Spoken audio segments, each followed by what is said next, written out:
Movie के start में हम एक छोटे बच्चे को दिखाया जाता है जिसका नाम मोगली है, जो कुछ वुल्फ्स के साथ वहाँ पर भाग रहा था। तभी वहाँ पर एक ब्लैक पैंथर आ जाता है जिसका नाम बगीरा था। बगीरा जो कि एक ब्लैक पैंथर था, मगर फिर भी वो वुल्फ्स के साथ रहा करता था और मोगली को भी उसने वुल्फ्स के तरीके सिखा दिए थे। तभी हम देखते हैं कि मौसम गर्मियों का आता है और हर तरफ पानी की कमी हो जाती है। अब उस जंगल में जितने भी जानवर थे वो इस बात को डिसाइड करते हैं कि सब जानवर मिलकर नदी के किनारे जो पानी बचा हुआ है वो पीने जाएंगे और कोई भी जानवर दूसरे जानवर पर हमला नहीं करेगा। अब सब जानवर छोटे से बड़े तक सभी जानवर मिलकर नदी के किनारे पानी पीने के लिए आते हैं। अब वहाँ पर मोगली भी आता है। वुल्फ का जो लीडर था उसने मोगली को इंसानों के तौर तरीके अपनाने से मना किया था और मोगली को उसने ये कहा था कि उसे इंसानों की तरह नहीं बल्कि भेड़ियों की तरह रहना होगा। तभी हम देखते हैं कि सभी जानवर मिलकर पानी पी रहे थे, तो सभी जानवर वहाँ पर मोगली को हैरानी से देख रहे थे क्योंकि उन्होंने कभी ऐसा जानवर नहीं देखा था। तभी वहाँ पर चारों तरफ सन्नाटा हो जाता है और हम वहाँ पर एक टाइगर को देखते हैं जिसका नाम शेर खान था। शेर खान को वहाँ पर इंसान की स्मेल आती है। वो ये कहता है कि हमारे दरमियान कोई इंसान है। अब शेर खान मोगली को देख लेता है। वो कहता है कि इसको मेरे हवाले कर दो। तभी वहाँ पर वुल्फ्स का लीडर उसको कहता है कि ये हमारे झुंड में से है और हम इसे तुम्हें नहीं देंगे। अब शेर उनको कहता है कि आज नहीं तो कल बारिश हो जाएगी और ये जो पानी की कमी है ये पूरी हो जाएगी और तब जो सब जानवरों में इत्तेफाक है वो खत्म हो जाएगा और तब मैं मोगली को उठाकर यहाँ से ले जाऊंगा। मुझे कोई भी नहीं रोक सकता। वो सभी जानवरों को धमकी देकर यहाँ से चला जाता है। अब सबके सब वुल्फ्स मोगली के लिए बहुत ज्यादा परेशान थे। ऐसे ही वक्त गुजरता रहता है और बारिश होना स्टार्ट हो जाती है। अब वुल्फ्स के दरमियान में एक मीटिंग होती है। वो ये लोग डिसाइड नहीं कर पा रहे थे कि मोगली को साथ रखना चाहिए या नहीं, क्योंकि ये अगर मोगली को अपने साथ रखते तो शेर खान इनका भी दुश्मन बन जाता। मगर अब मोगली अपने वुल्फ साथियों को खतरे में नहीं डालना चाहता था। मोगली सभी वुल्फ्स के पास जाता है और जाकर कहता है कि मैं यहाँ से चला जाऊंगा। तभी वहाँ पर बगीरा भी था जो कहता है कि मोगली का यहाँ से जाना ही बेहतर है। ब्लैक पैंथर बगीरा उनसे कहता है कि मुझे इंसानों का एक गांव पता है जहाँ पर मैं मोगली को छोड़ाऊंगा। पर वहाँ पर सभी वुल्फ्स में जो मोगली की मदर रक्षा थी वो कहती है कि मैं किसी भी कीमत पर मोगली को अपने पास से दूर नहीं होने दूंगी। मगर अब मोगली को तो यहाँ से जाना था। वो बगीरा ब्लैक पैंथर के साथ आगे बढ़ता है। वो आगे बढ़ते बढ़ते एक सूखी घास के मैदान में पहुँचता है जहाँ पर बहुत सारी भैंसें थी। तभी बगीरा ब्लैक पैंथर को ये एहसास होता है कि यहाँ पर कोई खतरा है। वो मोगली से कहता है कि रोशनी की तरफ भागो। इससे पहले मोगली को कुछ समझ आता, शेर खान मोगली पर हमला कर देता है। बगीरा शेर खान से लड़ता है। अब मोगली वहाँ से भागना स्टार्ट कर देता है। शेर खान बहुत ज्यादा ताकतवर था। बगीरा शेर खान का मुकाबला नहीं कर पाता। शेर खान बगीरा को हरा देता है और इसके बाद वो मोगली का पीछा करता है और जैसे ही वो मोगली को पकड़ने वाला था तभी वो वहाँ पर भागती हुई भैंसों से टकरा जाता है। मोगली वहाँ पर भागते भागते शेर खान के डर से एक खाई में कूद जाता है। वहाँ पर जो भैंसें चारा खा रही थी वो भी वहाँ पर शेर खान के डर से भागने लगती हैं और इसी बात का फायदा उठाता है मोगली। वो एक भैंस को पकड़ता है और वहाँ से निकल जाता है। अब इस बात पर शेर खान को बहुत ज्यादा गुस्सा आ रहा था क्योंकि मोगली उसके हाथों से निकल गया था। अब शेर खान उस जगह पर जाता है जहाँ पर वुल्फ्स रहते हैं। वुल्फ्स शेर खान को बताते हैं कि मोगली यहाँ से जा चुका है। अब शेर खान कहता है कि ये तुम्हारी गलती है, तुमने उस इंसान के बच्चे को मेरे हवाले नहीं किया। और अब वहाँ पर वुल्फ्स का जो लीडर था उससे शेर खान की फाइट हो जाती है। शेर खान उस लीडर को उठाकर पहाड़ी से नीचे गिरा देता है जिससे वुल्फ्स के लीडर की डेथ हो जाती है। अब सभी वुल्फ्स बहुत ज्यादा डर गए थे। शेर खान ने उनके इलाके पर कब्जा कर लिया था। दूसरी तरफ हमें मोगली दिखाया जाता है जो अभी भी एक भैंस के ऊपर था। जब उसकी आँख खुलती है तो वो देखता है कि भैंसी चट्टान पर से गुजर रही हैं और उस चट्टान का रास्ता बहुत ज्यादा खतरनाक है। वो देखता है कि ऊपर से लैंडस्लाइडिंग भी हो रही थी। तभी वो अपनी जान बचाने के लिए एक नदी में कूद जाता है।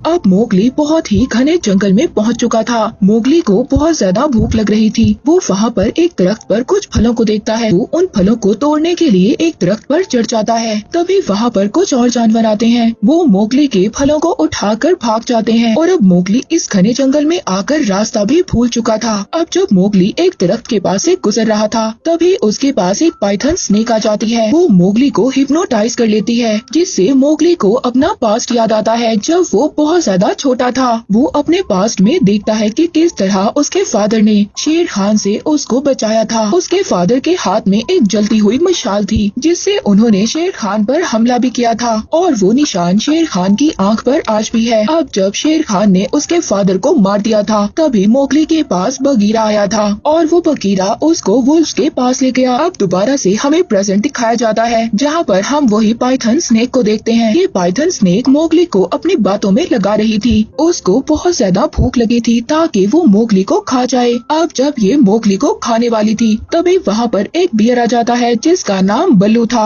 वो मोगली को बचाकर यहाँ से ले जाता है। दरअसल मोगली बेहोश हो गया था। मोगली होश में आता है तो अपने सामने वो बल्लू को देखता है। अब बल्लू मोगली से कहता है कि मैंने तुम्हारी जान बचाई है और इसके बदले तुम्हें मेरी मदद करनी होगी। तुम्हें शहद तोड़ने में मेरी हेल्प करनी होगी। अब मोगली बल्लू की मदद करने के लिए तैयार हो जाता है। अब मोगली इंसानों की तरह अपना दिमाग इस्तेमाल करता है और उस जगह पर पहुंच जाता है जहाँ पर बहुत सारा शहद था। अब बल्लू ये देखकर बहुत ज्यादा खुश हो जाता है। वो कहता है कि क्यों ना तुम मेरे साथ ही यहीं पर रुक जाओ। हम दोनों अच्छे दोस्त बनकर रहेंगे और खूब सारा शहद इकट्ठा करेंगे और सर्दियों में खूब मजे करेंगे। मगर मोगली बल्लू से कहता है कि मुझे यहाँ पर बगीरा ने रुकने से मना किया है। बल्लू कहता है कि वो तो मेरा बहुत अच्छा दोस्त है। बल्लू मोगली को उस जगह पर ले गया था जहाँ से इंसानों की बस्ती नजर आ रही थी और अब बल्लू तो मोगली को कन्विंस कर चुका था यहाँ पर रहने के लिए। अब जैसे ही बल्लू और मोगली मस्ती कर रहे थे तभी यहाँ पर बगीरा आ जाता है। वो मोगली को यहाँ पर देखकर काफी ज्यादा हैरान होता है। वो कहता है कि मैंने तो तुम्हें यहाँ से जाने का कहा था।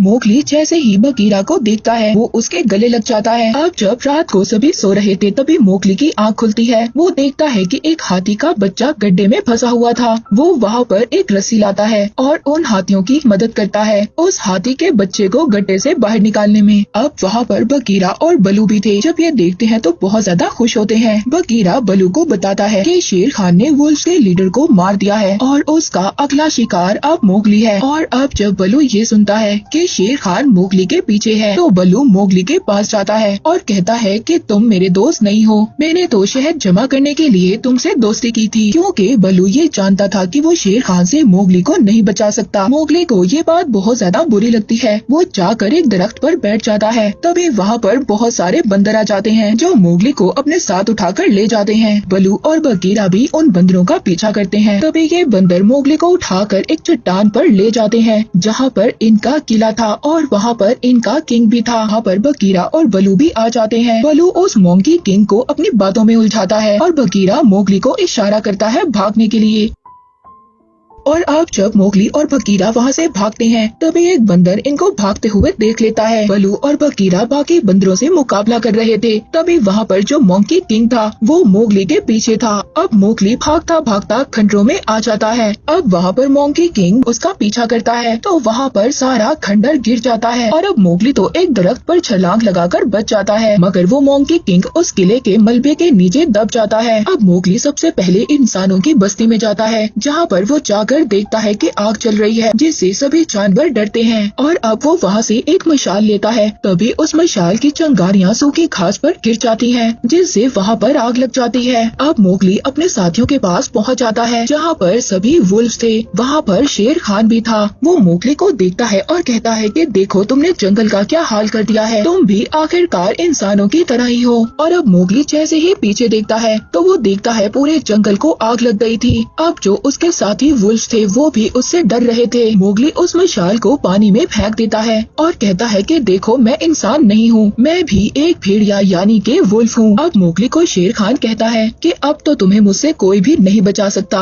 अब जैसे ही वो मोगली पर हमला करने आ रहा था तभी सभी जानवर मोगली की मदद के लिए आ जाते हैं। मोगली अब भागता हुआ चलते हुए जंगल में चला जाता है। अब मोगली दरख्तों के टहनियों से एक रस्सी बनाता है और खुद दरख्तों पर चढ़ जाता है। उधर शेर खान ने सभी जानवरों को हरा दिया था। अब वो भी मोगली के पीछे था। अब मोगली दरख्तों के टहनियों पर चढ़ रहा था। शेर खान भी मोगली के पीछे था। अब मोगली जानबूझकर एक ऐसी टहनी पर चढ़ता है जो टूटने वाली थी। शेर खान भी मोगली के पीछे था और अब शेर खान के वेट की वजह से वो टहनी टूट जाती है और शेर खान आग में गिर जाता है। मोगली ने जो रस्सी बनाई हुई थी वो उससे बच गया था। दूसरी तरफ मोगली के साथियों सभी जानवरों को शेर खान ने घायल कर दिया था। वो सभी मोगली के लिए बहुत ज्यादा परेशान थे। तभी वो देखते हैं है कि मोगली एक हाथी पर बैठकर वापस आ गया था। अब मोगली हाथियों की मदद से नदी के रुख को बदल देता है, जिसकी वजह से नदी का पानी जंगल की तरफ चला जाता है। अब जंगल में जो आग लगी हुई थी वो पूरी तरह से बुझ जाती है और इस तरह से पूरा जंगल बच जाता है। मोगली ने शेर खान को मारकर न के सभी जानवरों को बचाया था, बल्कि अपने फादर की डेथ का भी बदला लिया था। और अब मोगली को दिखाया जाता है जो जंगल में घूम रहा था और साथ ही बल्लू भी अब इनके साथ रहने लग गया था। मूवी यहीं पर एंड हो